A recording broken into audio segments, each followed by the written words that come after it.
Bendiciones mis hermanos, les habla Teo Hernández. Voy a comenzar mis hermanos en este momento a leerles la historia de San Fernando Rey del año 1252.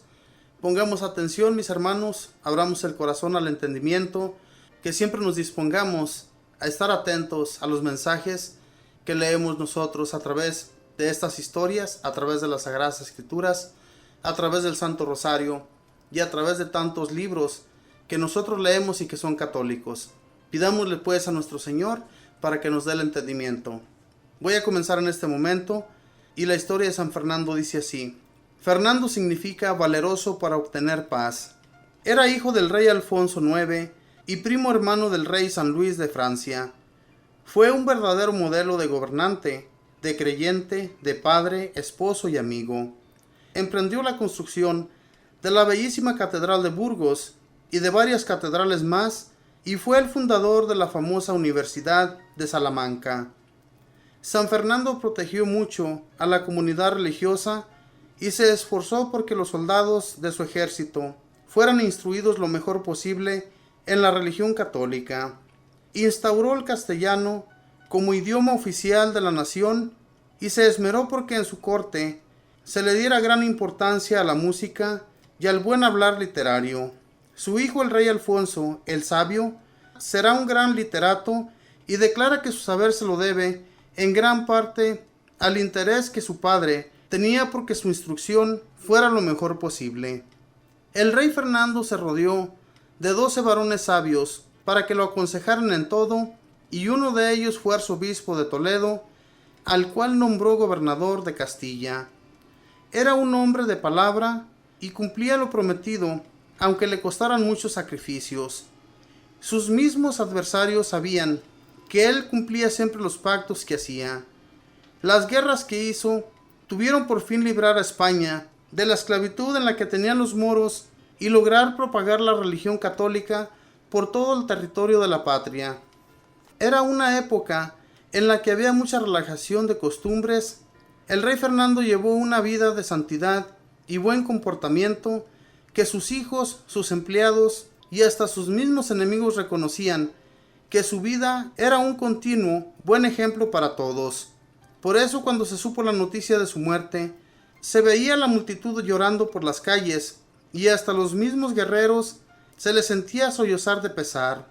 Los historiadores de ese tiempo declararon: nada semejante en santidad se ha visto jamás en los reyes de nuestra patria. Y uno de sus biógrafos lo llamaba el santo y bienaventurado rey don Fernando. Como todos los santos fueron mortificados y penitentes, y su mayor penitencia consistió en tener que sufrir 24 años en guerras incesantes por tener que defender la patria de los enemigos que querían esclavizarla y quitarle la santa religión católica. Los sufrimientos de la continua vida en campos de batalla constituyeron para él un verdadero martirio. Sufrió por Dios y la patria. La guerra la hacía por defender la religión. De su primera esposa, Beatriz, tuvo 7 hijos varones y una hija. Cuando murió su primera esposa, él se volvió a casar y en su segundo matrimonio tuvo 5 hijos. Y a todos esmeró por darles la más cuidadosa educación y una buena formación religiosa. Uno de sus hijos nos dejó un altísimo elogio de su buen padre, y entre otras cualidades cuenta lo siguiente: hábil jinete, hábil cazador y buen jugador de ajedrez, amaba mucho la música y era un buen cantor, pues tenía una hermosa voz. Apoyaba mucho los conjuntos musicales y él mismo compuso canciones a la Virgen María. En su charla era muy ameno y apoyaba mucho a los artistas, especialmente en la construcción de hermosas catedrales. Antes de contraer su primer matrimonio, pasó una noche entera rezando, pidiendo a nuestro Señor que bendijera su nuevo hogar. Reprimía fuertemente las herejías, para que no lograran engañar al pueblo y no les quitar la verdadera fe a los sencillos.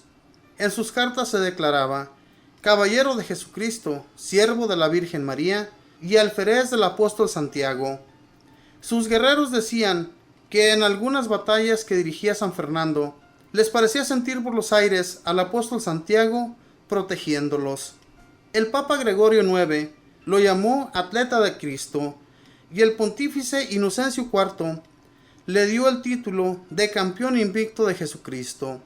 A quienes le preguntaban por qué pasaba muchas horas sin dormir rezando, él les respondía: me quedo sin dormir para que Dios los bendiga de tal manera a ustedes que pueden dormir tranquilos.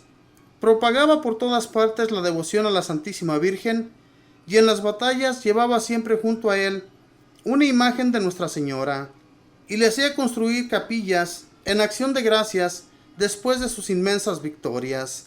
Este gran guerrero logró liberar de la esclavitud de los moros a Úbeda, Córdoba, Murcia, Jaén, Cádiz y Sevilla. Para agradecer a Dios tan grandes victorias, levantó la hermosa catedral de Burgos y convirtió en templo católico la mezquita de los moros en Sevilla. Aborrecía las murmuraciones y las malas conversaciones y repetía: le tengo más horror a una lengua murmuradora que a un ejército de moros. La muerte de San Fernando es una de las más conmovedoras de la historia. Sintiendo llegada su última hora, se hizo acostar en el suelo sobre un poco de ceniza, como penitencia por sus pecados. Se hizo colocar una soga al cuello, como si fuera un criminal. De rodillas pidió perdón a todos por cualquier mal ejemplo que les hubiera dado. A sus hijos les fue dando santos consejos para portarse bien. Tomó en su mano un cirio encendido, en señal de la fe que ardía en su alma, y en éxtasis, entre dulces plegarias, fue entregando su espíritu a Dios. Sobre su tumba escribieron este bello epitafio: aquí yace el muy honrado rey Fernando, que conquistó y libertó a España. Él fue el más leal, el más franco, el más humilde, el más respetuoso hacia Dios, el más servicial con los demás, y el que siempre supo honrar y pagar muy bien a sus amigos. San Fernando, rey simpático y valeroso, pídele a Dios que nos conceda muchos gobernantes con cualidades tan grandes y maravillosas como las que te concedió a ti. Esta fue la historia del rey San Fernando. Muy difícilmente, mis hermanos, era para un hombre rey hacerse santo, porque la mayoría de los hombres que eran reyes creían más en su poder que en la voluntad y la ayuda de Dios. Y a este rey no le sucedió esto. Él sentía un gran amor a Dios y a la Santísima Virgen, que Dios lo socorrió en todas las guerras que él emprendió. Guerras forzosas para él, porque defendía la religión católica en España. Religión que se ha estado acabando, se ha estado destruyendo en esos países europeos. España, que fue uno de los países más católicos. Es una tristeza que podamos ver cómo se han ido acabando, cómo se ha ido opacando la fe de los católicos. Es triste, hermanos. Pidámosle a Dios en nuestras oraciones para que haya fe, para que no se nos termine ese amor por Dios y poder lograr llegar a un buen puesto de santidad ante Dios. Así como este rey, San Fernando, que nunca se dio por vencido, sino que siempre luchó por su patria y porque hubiera libertad. Porque en aquel entonces, mis hermanos, había guerras continuas de los países que venían a invadir a otros. Pero Dios a este rey le concedió tener poder y tener mucha fe hacia él. Y por eso él fue siempre ayudado, él siempre fue protegido por Dios. Y eso es lo que sucedería, mis hermanos, si hoy en la actualidad los gobernantes, los que están a cargo de los pueblos y de las ciudades, si ellos hicieran oración y le pidieran a Dios que fuera quien los dirigiera en todo lo que ellos van a emprender, haría grandes cosas en esos hombres. Pero desafortunadamente creen más en los hombres que en la ayuda de Dios. Y eso va opacando y va acabando con la fe de las personas.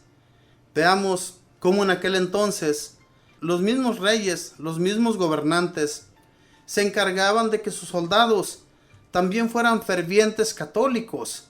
Fíjense nada más, cómo ellos emprendían el amor a Dios y cómo ellos le pedían a Dios que hiciera de fe a todos esos hombres, hiciera de fe a toda la nación.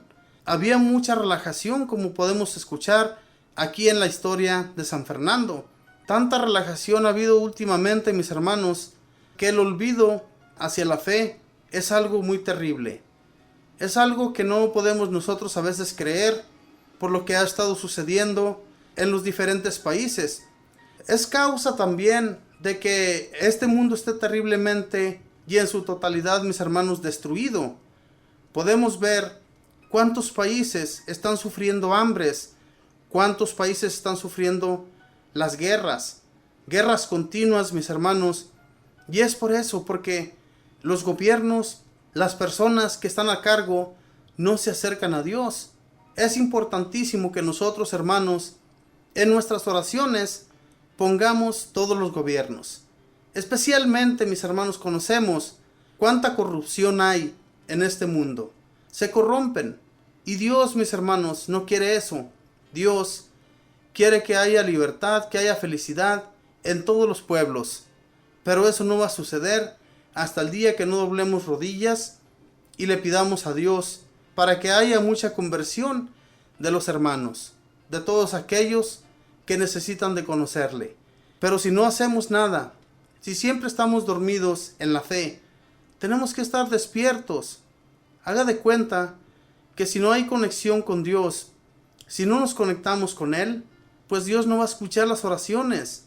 Dios, cuando nosotros estamos constantemente en oración, especialmente cuando pedimos a nuestros otros hermanos, a todos los que miramos por ahí, pidámosles que oren por el gobierno, que oren por la paz, para que en nuestros pueblos, en los que existe tanta corrupción, se vaya terminando todo eso y Dios sea el centro de esos países. Dios sea quien dirija a todos esos gobernantes. Que Dios les bendiga, mis hermanos, que pasen un feliz día.